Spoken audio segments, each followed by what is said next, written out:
नमस्कार साथियों, क्या भारतीय जनता पार्टी को अयोध्या की मिल्कीपुर सीट का हार का डर सता रहा है या भारतीय जनता पार्टी को कोई ऐसा प्रत्याशी नहीं मिल रहा है जो मिल्कीपुर में भारतीय जनता पार्टी का कमल खिला दे। दोस्तों, आपको बता दें कि यूपी विधानसभा के उपचुनाव की तारीखों का ऐलान हो गया है। 9 विधानसभा सीटों में उपचुनाव होगा और एक मिल्कीपुर विधानसभा सीट में उपचुनाव अभी नहीं हो गया है, उसको टाल दिया गया है। 13 नवंबर को वोटिंग होगी और 23 नवंबर को उसके नतीजे आएंगे। तो दोस्तों, आपको बड़ी खबर ये बता दें कि जो 10 विधानसभा सीटों में चुनाव होना था उसमें से मिल्कीपुर को छोड़कर 9 सीटों पर उपचुनाव की तारीख घोषित हुई है। जो 9 सीटों पर उपचुनाव होना है, मीरापुर है, कुंदरकी है, गाजियाबाद है, खैर है, करहल है, सीसामऊ है, फूलपुर, कटेहरी, मझवा, ये 9 सीटें हैं जहां पर उपचुनाव होना है। मुख्य चुनाव आयुक्त राजीव कुमार ने कहा है कि उत्तर प्रदेश में 13 नवंबर को वोटिंग होगी और नतीजे 23 नवंबर को आएंगे। खास बात यह है कि चुनाव आयोग ने जो विज्ञप्ति जारी की है उसमें अयोध्या की मिल्कीपुर सीट का नाम नहीं है और इसको बताया जा रहा है चुनाव आयोग के द्वारा कि इस सीट पर जो उपचुनाव टाले गए हैं उसमें जो पूर्व विधायक हैं भारतीय जनता पार्टी के बाबा गोरखनाथ, उनकी याचिका के चलते हुए इन्हें रोक दिया गया है। यहाँ पर बाबा गोरखनाथ ने अयोध्या के जो सांसद हैं इस समय अवधेश प्रसाद, उनके खिलाफ याचिका दाखिल की थी, तो इसके लिए इस चुनाव को रोक दिया गया है मिल्कीपुर के। और वहीं 9 सीटों पर जब चुनाव होना है तो यहाँ पर समाजवादी पार्टी ने 6 प्रत्याशी घोषित कर दिए थे। एक नाम मिल्कीपुर का भी था तो उसको कैंसिल मानिए, तो 5 सीटों पर समाजवादी पार्टी के उम्मीदवार तैयार हैं। अभी बाकी जो 4 सीटें हैं उन पर भी कांग्रेस के साथ उनकी वार्तालाप चल रही। तो वहीं बहुजन समाज पार्टी ने भी 5 सीटों पर अपने प्रत्याशी ऐलान कर दिए हैं और भाजपा ने अभी तक प्रत्याशी घोषित नहीं किए हैं, लेकिन अभी 2 दिन से दिल्ली में बैठक हुई थी। 9 सीटों पर प्रत्याशी उतारने के मूड में थी Bharatiya Janata party. 1 seat RLD को देने वाली थी, तो ऐसे में जब 1 सीट कम हो गई है तो वैसे में लगभग 8 सीटों पर भारतीय जनता पार्टी चुनाव लड़ेगी और 1 सीट पर आरएलडी।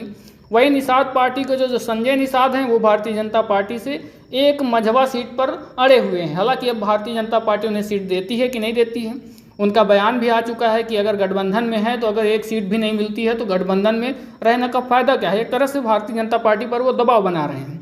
अब लेकिन ये दबाव भारतीय जनता पार्टी सहती है या उन्हें सीट देती है, कैसे क्या होता है वो आगे वक्त बताएगा। आपको बता देते हैं आखिरकार समाजवादी पार्टी के उम्मीदवार कौन कौन है और बहुजन समाज पार्टी के उम्मीदवार कौन कौन है। करहल से समाजवादी पार्टी ने तेज प्रताप को प्रत्याशी बनाया है, तो वहीं सीसामऊ से नसीम सोलंकी को, फूलपुर से मुस्तफा सिद्दीकी को, तो मिल्कीपुर से अजीत प्रसाद को और कटेहरी से शोभावती वर्मा को, मझवा से ज्योति बिंद को।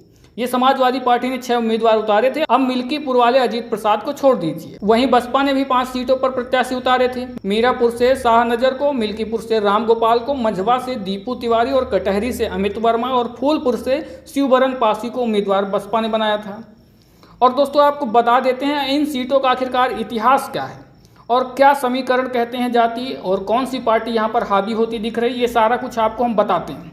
बात करते हैं करहल सीट की, तो यहाँ अखिलेश यादव के सांसद बनने के बाद करहल की सीट खाली हुई। मैनपुरी जिले की इस सीट पर लोकसभा चुनाव में डिम्पल यादव ने जीत दर्ज की और 2024 लोकसभा चुनाव में सपा को करहल विधानसभा में 1,34,000 वोट मिले थे और यहाँ पर भाजपा के ठाकुर जयवीर सिंह को डिम्पल यादव से 57,540 कम वोट मिले थे।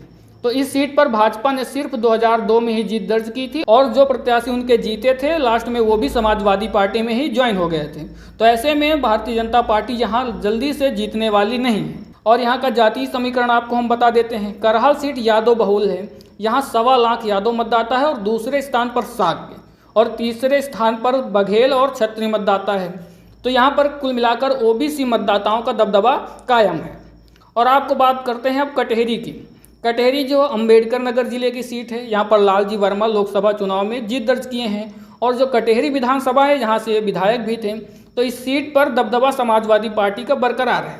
यहाँ पर भाजपा सिर्फ 1992 में जीती थी। लोकसभा चुनाव का रिजल्ट देखें तो लालजी वर्मा को कटेहरी विधानसभा में लगभग 1,07,000 वोट मिले थे, जबकि भाजपा प्रत्याशी रितेश पांडे को सिर्फ 90,000 वोट मिले थे। तो यानी लगभग 17,000 वोटों से समाजवादी पार्टी आगे थी। अब वही हाल अगर इसमें भी होता है तो यहाँ पर समाजवादी पार्टी मजबूत दिख सकती है। तो जातीय समीकरण अब यहाँ का देख लीजिए। कटेहरी में दलित वोटर सबसे ज़्यादा हैं, इसके बाद मुस्लिम, ब्राह्मण और कुर्मी मतदाता हैं। यादव, ठाकुर, निषाद और राजभर की भी भूमिका निर्णायक भूमिका में रहती है। तो यहाँ का जातीय समीकरण साधने में समाजवादी पार्टी माहिर है। और दोस्तों, आपको बता दें कि जो सपा सांसद हैं उनकी पत्नी ही उम्मीदवार हैं यहाँ से। जो लालजी वर्मा हैं उनकी पत्नी यहाँ से शोभावती वर्मा उम्मीदवार हैं। तो भाजपा से उपचुनाव को लेकर भाजपा खेमे में पूर्व प्रत्याशी अवधेश द्विवेदी और भाजपा के पूर्व जिलाध्यक्ष रमाशंकर सिंह और पूर्व मंत्री धर्मराज निषाद और छोटे पांडे का नाम चर्चा में है। अब किसको सीट देती है भाजपा, वो बात अलग है।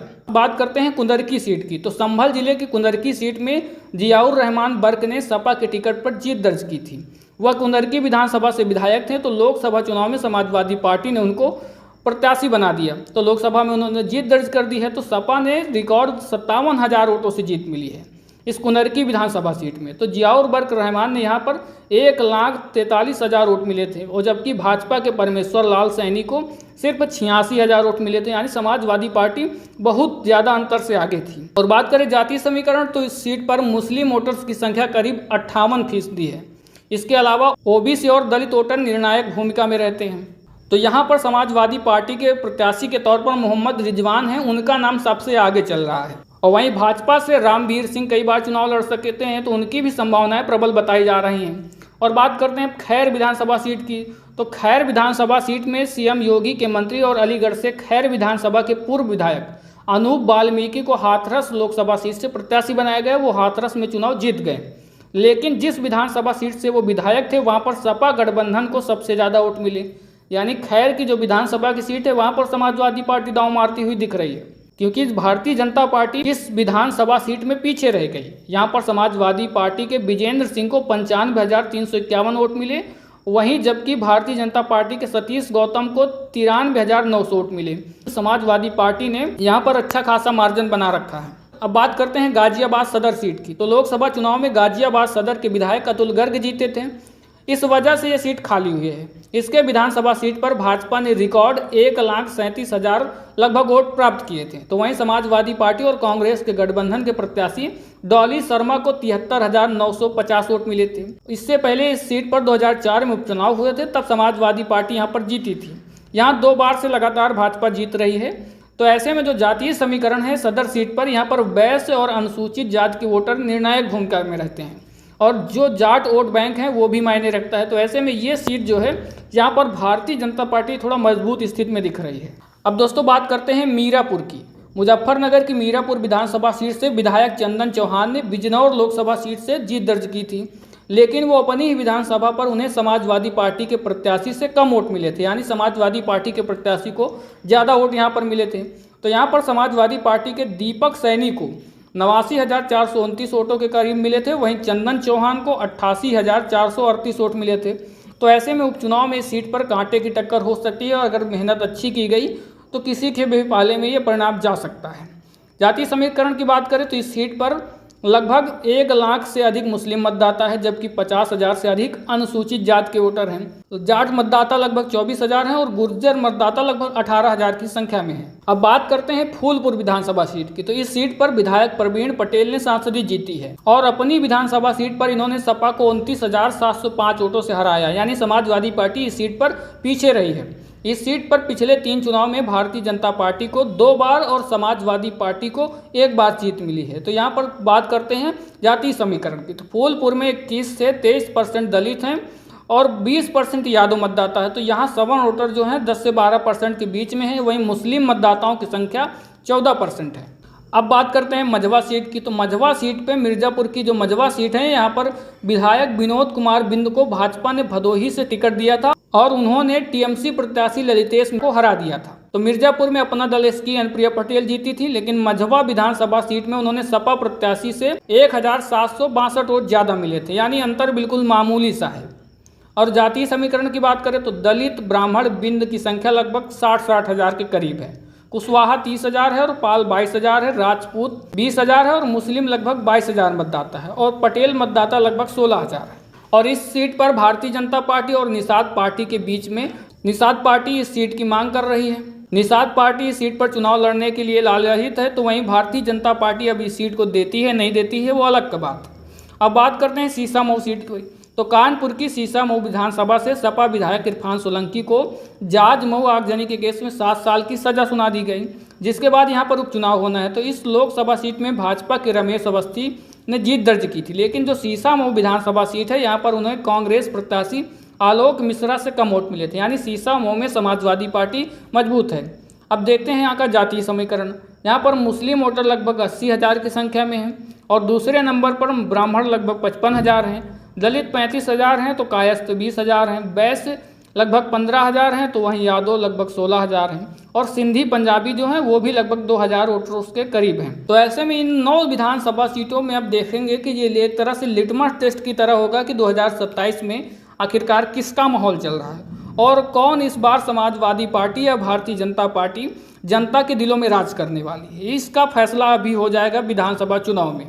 और जिस तरह से माहौल चल रहा है उत्तर प्रदेश में, वो भारतीय जनता पार्टी के शासन प्रशासन और उनके क्रियाकलाप के ऊपर सवाल खड़े कर रहा है। तो दोस्तों, आपको क्या लगता है इन 9 विधानसभा सीटों पर जहां उपचुनाव होना है, इसमें कौन सी पार्टी बाजी मारेगी और कौन सी पार्टी पीछे रहेगी? कमेंट बॉक्स में बताइएगा और वीडियो में दी गई जानकारी अच्छी लगी है तो लाइक शेयर करके चैनल को भी सब्सक्राइब जरूर कर लीजिएगा।